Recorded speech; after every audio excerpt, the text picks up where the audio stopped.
The question is, why do Africans see their own tradition as fetish but accept the white man tradition as civilized?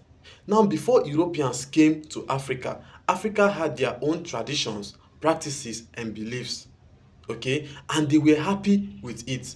When it comes to leadership, Africa had one of the highest system of checks and balance in the world. This kept their leaders in check and prevented them from misusing power and becoming dictatorial.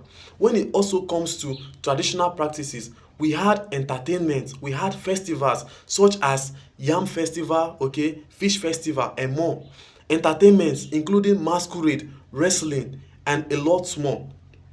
However, this narrative changed entirely when the Europeans came, because they came with an exploitative agenda, okay, to extract resources, take back home to build their industries. So, in order for them to dominate and successfully carry out their exploitative agenda, they had to condemn our traditional systems, our traditional practices and beliefs. In fact, they refer to our traditions as fetish. My point is, the level of neglect we have given to our traditional practices needs to be minimized. Not all our traditional practices are fetish and should not be seen as such. Okay?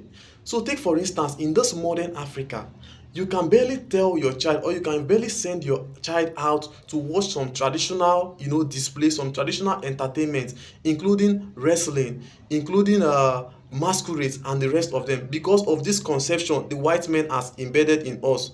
Okay, this fetish act, we all see this traditional practices as fetish.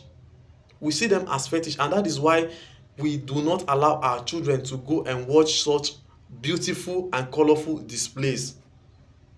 This is our heritage, this is our pride as Africans. Okay, so we need to minimize this level of Western civilization in Africa, and we need to bring back some of our traditional practices that makes us happy, that keeps that African vibe alive.